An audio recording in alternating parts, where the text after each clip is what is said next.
So it is Money in the Bank time, my friends, and as far as I'm concerned, it's one of the funnest times of the year. Now, there's plenty of predictions going on about who is going to win each briefcase, which we'll also touch upon. But when you go on that there internet, we also have some rumors. So now we have to go through these murmurings and try and figure out, are they real or are they just a bunch of baloney? And this time, when it does come to the Money in Bank 2024, it's completely different from usual because there are loads, there are tons, and in fact, when you do start researching, you're basically swimming through Scrooge McDuck's bank. So we do turn our attention to the men's ladder match. We will start with the one and only Chad Gable. Now, I think at one point, he's probably about to touch that briefcase, not in a weird way, where he's absolutely going to get murked. Because seriously, if the Wyatt Six don't turn up to stop this, something will have gone terribly wrong, and maybe they even shoot lightning out of their hands. That's when we can get a little bit worried, because at the moment they're more creepy than spooky wookie, and everyone is hanging out going, oh, what if they go spooky wookie? Well, what if they do?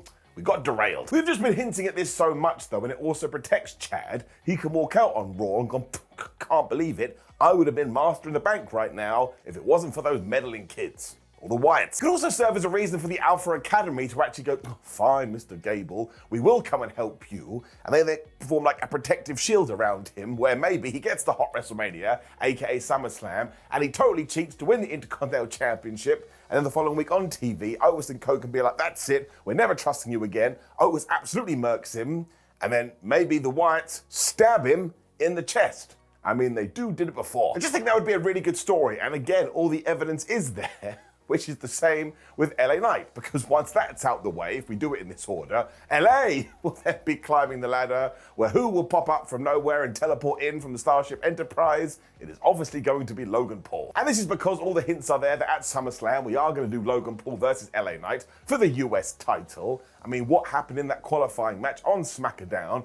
LA Knight rolled up Logan Paul, so now he has to get his revenge. And then we come out of this pay-per-view premium live event, and wouldn't you know it? What is around the corner? It's the SummerSlam. LA Knight should win that as well, and he should hold it until at least WrestleMania. And hell, if he wants to hold it all the way to SummerSlam 2025, you are not going to get an argument from me. And also, we're getting ahead of ourselves, but he would also beat Logan in his hometown, because that's where SummerSlam this year is. So he doesn't need to win Money in the Bank if you're going to do all this good stuff after the fact. So if you are keeping count, that is Chad Gable to get boned and LA Knight to get boned, which brings us to boning number 3. I shouldn't have used that word.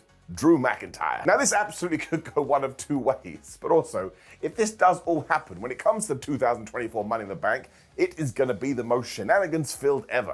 I secretly like it. Because we're already going to have these 2 bits of interference where we could get another, because the Scottish Warrior will then be climbing the ladder going, oh, I'm going to regret that damn thing, when who comes out and either pushes the ladder over or just drags Drew McIntyre off of there. You're not saying CM Punk, you haven't been watching WWE. Although another rumor, and this one I'm just going to kick out the window right now, is because Drew McIntyre has killed CM Punk and he's in a local medical facility somewhere, the person that could come down to do the interfering would be CM Punk's wife and former WWE superstar AJ Lee. Now, I know Drew is wearing the bracelet, so this would tie in. It wouldn't be totally 2 + 2 = potato, but I cannot see it. If you are going to bring AJ Lee back, she should come out as AJ Lee. Her career absolutely rocked. If he doesn't do that there, though, of course, Drew could win the briefcase, and then after Seth Rollins and Damian Priest, or maybe during it, walk out and go, I'm cashing in right now, gets rid of the damn thing, and just as he's about to win the championship, who then turns up, once again, of course, it's CM Punk. I would love it if you did either of these, because they become the ultimate trolls. And I would say the good thing about giving Drew McIntyre the Money in the Bank briefcase and him losing it before the night is over is then you can put more of a spotlight on the women's Money in the Bank. I mean, that's just how it works. If you only have one of the things, then you can do more with it, and it just becomes a little bit more novel, a little bit more gimmicky. So here it is. We're going to bring in the millimeter of feelings, which is basically how likely I think these things are going to happen. And the Wyatts screwing over Chad Gable, that's an 8 out of 10. And Logan Paul doing the same to LA Knight, that's an 8 out of 10 too. Now, as for Punk versus Drew, I'm going to go back on what we were just talking about and actually pick for option 1, which is McIntyre climbing up that damn thing where CM Punk is all like, look in my eyes, what do you see? And it's me screwing you, you see. Kind of works. It also means that McIntyre doesn't even get his hands on the briefcase, which is when on Raw he could be like, you know what, screw World Championships, screw everything, I just want to break the bones of one CM Punk. So get the meter back in there, and for this one, I'm going 7. So I kind of think it's going to happen, but also I'm not being confident. Shifting across to the women's one though, and yep, it's all about Tiffany Stratton. Now this one is gathering steams, as if you do go on those betting websites, she is absolutely the favourite, but I am now going to make this pay-per-view premium live event even more crazy than it already is, because if all the stuff we've already talked about happens and this, well, it's going to take a long time processing it, because I think Stratton is going to get the thing with help from Nia Jax. And it just underlines the fact that these two are now officially a team after they have been hanging out playing Nintendo on SmackDown. And what a great dynamic that would be, because you would have Nia Jax, who is the #1 contender for the title, and you'd have Tiffany Stratton, who also technically is the #1 contender for the title. And if Nia does beat Bayley at SummerSlam, well then these two can just fall out. I mean, you can even have Tiffany Stratton help Nia Jax to beat Bells, which then protects Bayley too,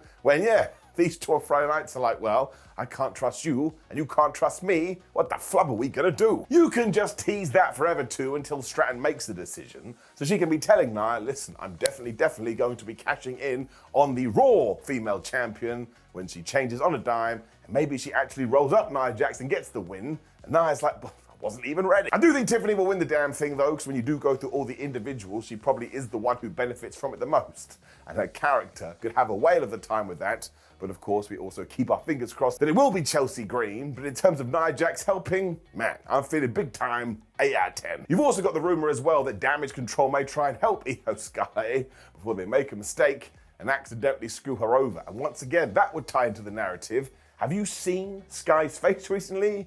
She is not a big fan of Damage Control. Otherwise though, I think this will be smooth sailing, so on that one, let's give it a 6.2 out of 10, which means I'm making this system ridiculous when we get to another big match, because we are gonna do Cody Rhodes, Kevin Owens and Randy Orton taking on the brand new Bloodline. So when it comes to actually predicting the match, I think this one is nice, clear and dry too. It should absolutely end with Solo Sikoa pinning Cody Rhodes, because then we can be on the path to SummerSlam. I mean, you can have so many people involved here, I'm sure you could pull it off, which then ties into the rumor. Because if you are going to end Money in the Bank with the Bloodline 2.0 standing tall, do all of a sudden we get the Harvest Army, and out comes the returning Roman Reigns, which is in Toronto, by the way, he would get such a big pop. Let's not forget either that if the new Bloodline does attack the good guys after this, they will be a man down, because of course Bloodline has Solo Sikoa, Jacob Fatu, and the Guerrillas of Destiny. Whereas we've already got Cody, Kevin, and Randy. So look, the fourth guy could be Roman Reigns. Don't think it's gonna be, but it could. I just feel like WWE will wait until SummerSlam because it is so close, and there, sure,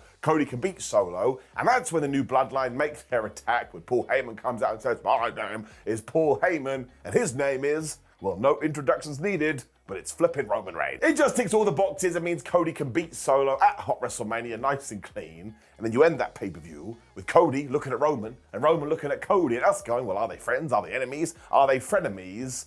I don't know about you, but it sounds like a pretty good reason to tune into SmackDown after the fact. So in terms of Roman being here for this weekend, I'm very sorry. I'm going to give it a 3 out of 10, but in terms of Solo pinning Cody, yeah, give it a whopping 8, because you don't need to overcomplicate the pudding. And if you do want to do that match at SummerSlam, regardless of what anybody else thinks, then just put the seeds in now. Also, this match is going to be absolute chaos too. Cody can absolutely be dicked over. Which brings us to Damian Priest versus Seth Rollins for the World Heavyweight Championship.